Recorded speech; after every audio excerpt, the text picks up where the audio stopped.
Amanda, congratulations.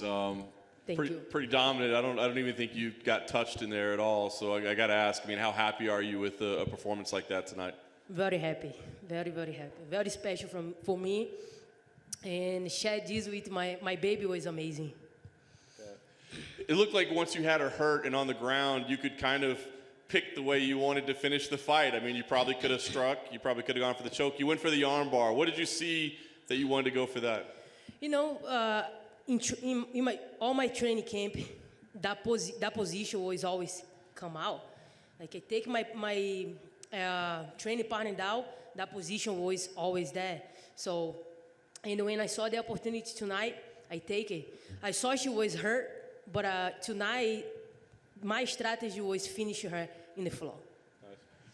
It seems like your most dominant wins are coming at 145 pounds. Do you feel more comfortable at 145 than 135? Yeah, definitely. You know, I feel more powerful, and the diet is better for me, easy. So I feel really comfortable in this weight class. I think there were questions coming in, you know, obviously you're a new mom and, you know, would that distract you or would your domination, you know, make it difficult for you to focus or be motivated? I mean, is there anything that interrupts, you know, your focus or your drive as a fighter? No, actually, since my daughter born was the best thing happened in my life. You know, she brought something for me, like making me a better person, you know, more happy. At the house, like full of love. So what is can get wrong with that? So she really she's supposed to be sleepy. She waited to watch my fight, and now she went sleepy. It's crazy. She's supposed to be sleepy, and she went in the cage. She was awake, unbelievable. So I was very happy to share with her tonight because she really make me a better person, and I wanna give this victory to her tonight. So I'm very happy she stay awake. It was a miracle. Obviously, you know, you're a dominant champion. You don't have to call anybody out. People come to you. But Juliana Pena was on social media, and she said her fight with Holly Holm is off with Holly injured, and she wants to fight you and thinks that she's a deserving contender. Do you believe that, is that a fight that interests you at all? So Holly is off, so she can fight Jermaine. You know, I feel like she have to get in the mix, you know. But we'll see. I'm gonna go back down. I'm gonna go see my diet because now I'm pretty heavy. So, yeah, I feel like I'm a champion, you know. I never is gonna turn it off fight. I'm gonna be facing who else, no matter what the night wanted to do. So I'm gonna do it. Last thing for me, I mean, there's no argument that you're the greatest female of all time. What do you want to accomplish? I think people are wondering, like, how much you want to keep doing this. You probably got some money in the bank. Again, your reputation is solid. What are your goals? What more do you want to accomplish in your career? I feel like it's memories, you know, with my family, and keep it going my legacy. So this is my job, you know. I love to do this. I love to go to the gym, training, get better and better. I feel like I'm getting older, I get much better. So I want to keep it going and then see what is gonna happen for sure. Whatever the life you wanna give to me or whatever. If I decide to stop or I don't know. We never know. So, but I'm gonna face it no matter what or who the white one I face. I will. Amanda, to your right. Congratulations. Thank you. Did you feel like the first punch of the fight that you hit her with, that you kind of shook her up and that she wasn't the same after that? Yeah, I think the first one was the one really open, giving me to think about my next step, like my strategy. I always say the whole week, soon the first exchange, I get the first exchange, I will put my game plan.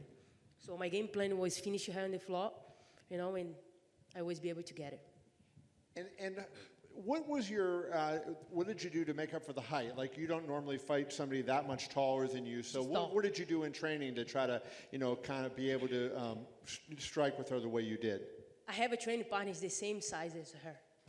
So it's the whole time I train with him, and he have the same kind of style too. So that was very, I don't say easy because she's a very tough opponent. She know how to use it very well, her reach. And I feel like I was too fast for her. And I was be able to connect first. You think, She couldn't do nothing with her. Mike Tyson, when he was the champion, would intimidate fighters right before. And it seemed to me that, Megan had that with you, like it almost like your aura of what you have accomplished in the past, she brought into the cage with her. Did you sense that she was a little tentative and not as, aggressive as she might have been in other fights? My help, for sure, because I've been there before. I was challenged before. And when I fought Misha Tate, I was like, think about it, what she did in this sport, and then for sure going through your mind things. But if you're not ready for that moment, you will not be able to get it. So the difference between me and her was when I was at UFC 200, I was ready to be a champion. So I'm 100% sure tonight she's not supposed to be in that. She's supposed to be in that. She's not supposed to be a champion. My last question for you is, you were watching what Joe Rogan said when you walked in, and he's talking about, no challengers and only Valentina moving up. How do you avoid falling into the trap of, thinking nobody's a legitimate challenger when everybody writes that? Everybody says there's no challenger. Somebody like Joe Rogan, that knowledgeable, says that. How do you avoid just, not getting complacent? I feel like if you don't want to get challenged, you are in the wrong sport, This is MMA. You have to get challenged. You have to have all those girls call your name. I'm the best. Everybody gonna call me right now. You're gonna see every single woman, even the girls in another show, is gonna call me out. So it is what it is. No matter what, I'm gonna step in the cage and I'm gonna defend my belt. Who is in front of me? I'm gonna pass through. Amanda over here. To your left. Right. Hi. Amanda, with this one, if I'm not mistaken, you've now won 12 fights in a row. There's only a couple guys who have won 13 in a row, and only one has won more than 13. You've already made so much history, and you're already right there to make two more fights. Can you put into words just what it's like to be in this kind of zone for so long? It's amazing. I feel like all my dreams come true. I've been working for this, and I look forward to break the records, of course. And yeah, I'm happy. I feel like I'm gonna do it. I'm gonna break these records. I'm gonna get that. There's gonna be people who say, Amanda, there's nobody left at 145. If they find someone, you will be back here and you will keep defending, correct? Yeah, for sure. And then my final question, your teammate, Kayla Harrison, her contract is up at the end of this year at PFL. Do you think that she's going to come to the UFC after? This is business, I feel like everybody wanna keep it doing, She have her path, I have mine. If we have to see each other, we're gonna have to. With the new baby, how do you celebrate a win like tonight? You can't stay out and party. Yeah, but I feel like she's amazing, and I can't wait to spend some time with her. Oh, she's waking. So, yeah, I'm gonna have some beer right now, get together with everybody, and talk about the fight a little bit. Of course, I'm gonna enjoy my baby tonight, stay with her as long as possible. And this victory tonight was for her. She really is a genuinely a good baby. She helped me my whole camp. My days has been happier than before. So tonight, I'm glad that I shine for her. How is she in the gym? Does the sound of the pads and the belts and everything, does she like it, or does it keep her awake when you bring her? She loves it. She stay there. Usually I bring her in the car seat, and I put her right there in the mat, and then she stay watching we training, and she laugh, she enjoy, she participated. It's pretty cool. I'm very happy. Congratulations. Thank you. Amanda, vou fazer em português aqui, por favor. Faz algum tempo já que depois das suas vitórias a pergunta é sempre em relação ao seu legado. Parece não haver mais desafios para você no MMA. O que na sua visão ainda falta para você, para o seu legado, até onde você quer chegar? Honestamente, eu acho que eu vou continuar, estou bem, entendeu? Estou bem mentalmente, tô bem fisicamente. Eu acho que esse é meu trabalho. É o que eu quero continuar fazendo, lutar, defender meu cinturão e ver, porque sempre tem algo, né, lá na frente. Sempre tem alguma coisa, sempre aparece um novo desafio. E aí eu quero estar, entendeu? Eu quero estar ativa, né, defendendo e ver o que vai chegar pela frente. Seu próximo compromisso vai ser na 61, peso galo? Eu acredito que sim, mas a gente nunca sabe, né? O UFC eles sempre estão aí, pô, mexendo os pauzinhos para poder fazer grandes lutas acontecerem. Então, vamos ver o que vai acontecer daqui para frente. Falando agora da maternidade, né? Agora que você é mãe, o que isso mudou na sua rotina? Você acha que vai influenciar, talvez, o número de lutas que você possa fazer no ano? Eu acho que não. Eu acho que o que mudou realmente na minha vida é que eu estou mais feliz, assim, sabe? Todo momento eu tenho mais amor no coração, assim, sabe? Não que eu não tinha, mas a Reagan com certeza trouxe mais, assim, trouxe algo diferente para nossas vidas. Então, eu sou muito grata a ela pela pessoa que eu sou hoje. Assim, mudei muito como pessoa e estou mudando cada vez mais. Eu estou adorando ser mãe, né? Quero participar da vida dela assim full time. E pô, eu acho que não tem coisa melhor do que você poder dividir tudo isso que eu estou vivendo com alguém, assim, com minha família, né? Que eu estou construindo agora, minha família no Brasil, a todos os fãs, a todo mundo. Eu acho que eu estou num momento muito especial da minha vida e estou dividindo, e principalmente com ela, né? Que foi tão boazinha no meu camp inteiro, dormiu pra caramba, levava pra academia, ela assistia o treino. Então, assim, ela ajudou muito, uma criança muito boa, sabe? E fez tudo ficar muito prazeroso para mim. Eu ia para academia feliz, voltava para casa feliz, porque eu sabia que eu ia ver ela também, entendeu? E, pô, só estou aproveitando a minha vida e quero agradecer muito ao Criador do céu e da terra por estar me dando essa oportunidade de viver tudo isso. E se depender de mim, se eu puder ajudar as pessoas através disso, né?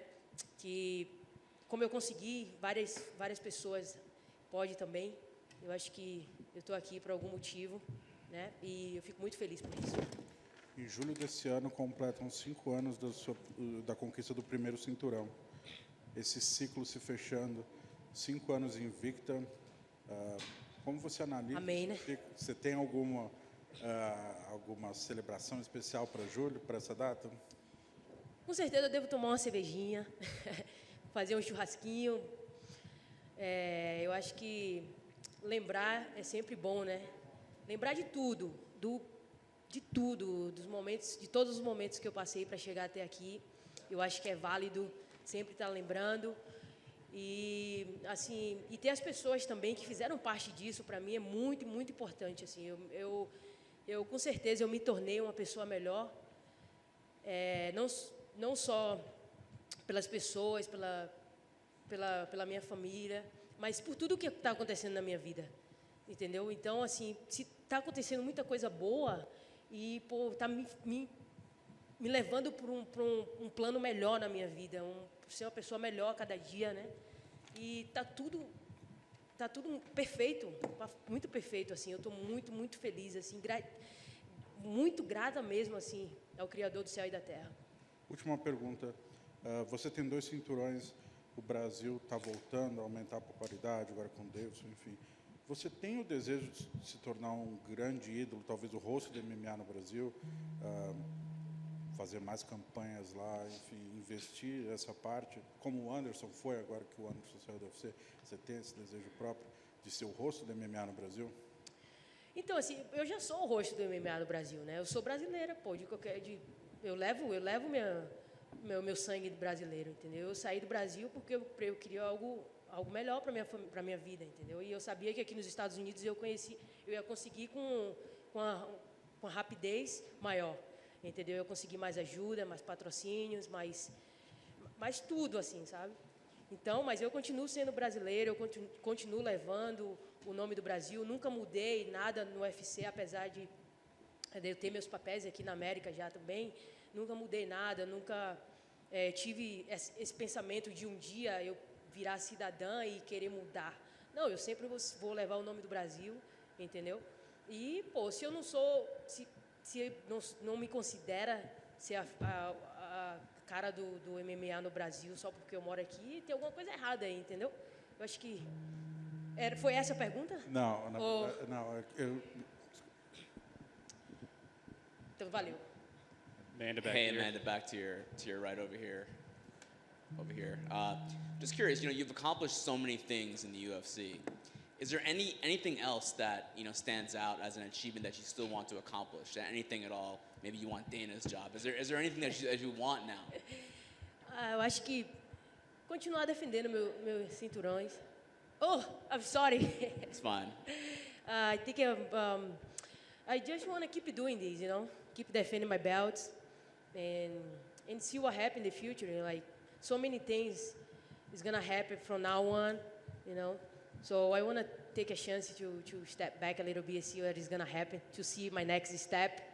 So, but I do want to do something when I retire. I want to be involved. I want to be around of the UFC for sure. Get a job here maybe. So, let's see. It's gonna be my next job after I'm done with this. And then just last thing, I'm curious, what's it like fighting at the Apex compared to fighting in front of 20,000 fans? I feel very good. With the fans, without the fans, I feel very good. I be able to listen my quotes. I feel like it's not that like it's not have a lot of noises. The fans, but it's kind of cool too with the fans. It's both. I feel like it's like we miss the fans as well, but I feel like it's cool in both ways. So I'm just happy to be able to step with fans, without fans, and get the job done. Thank you. Thank you. Amanda back here. Just being in the position you are as, the consensus greatest of all time female fighter, I'm curious what you would say has been the defining moment for women in MMA. Say it again, the question? What would you say has been the defining moment throughout history in, women's mixed martial arts? Defining, like, the biggest moments? I have a lot of big moments, honestly. Like, my fight against Cyborg was one of the biggest, against Ronda, against so many tonight was a big one, UFC 200, when I become it, like, was so many. I feel like the women's MMA, like, in the UFC, it grows so fast. If it depends on me, it's gonna go to the top. Yeah, and you just mentioned Chris Cyborg right there. She had a bus outside, which who knows what that means. But what do you make of her, continued interest in a rematch with you? Is that something that, if possible, you would like to run back? Yeah, if she would stay, I would not have any problem giving the rematch to her. But she left, so that is not my fault. Well, congratulations. Thank you. Thank you. Amanda, to your right, your far left. Just two questions for me. Megan had said that one of the differences she thought you would face in her is her power, and that you hadn't faced anyone with that amount of power before. Did you feel her power at all? And were you surprised at how quickly that fight ended? I don't remember if I got hit or something. I was so determined to finish that fight. But I want to take a look back in the fight. Soon I go in the room. I don't remember, but the adrenaline was so high that I didn't even remember if I get hit. This is Finally, for me, your daughter will have a very different life than you did growing up. Can you put that in perspective? Have you thought about that at all? Yeah, I did. Me and Nina talk about have a daughter for so long, and I want to I always tell her calm, because I want to get my finances together, I don't want to just put a kid in the earth and then wandering. I want to be able to have her college and everything ready to go, I don't want to have to, she's struggling, or if she have to work, she's going to, but I want to be able to have everything, set up. And I want to be able to don't worry about it too much. I want to really like just live, enjoy my life with her when she born. So, and she's here. She come in the perfect moment, you know. We like in a perfect financial moment right now, and we of course like we want to do everything to help her. If she want to be a fighter, like I don't know about that, but you know, it's very hard. Now I know how my mom and Nina's father feels, you know. I don't know if I want to see my daughter get hit. But if she started doing behind my back, and then I have to step up, and then I have to help her. But yeah, I feel like she's gonna have like a guide better than how I have growing up. But my mom was amazing, you know. She really did everything she could. I always have food growing up. Always have my things together, the necessary things. I don't have much, but I always have a little, but I was good enough to grow healthy and be the woman that I am today. So I'm very happy with all the work my mom did. And what I learned from her, I want to do with my daughter. So, of course, in a little better way, but I learned from her a lot. Congratulations. Thank you. Good. Thank you, guys.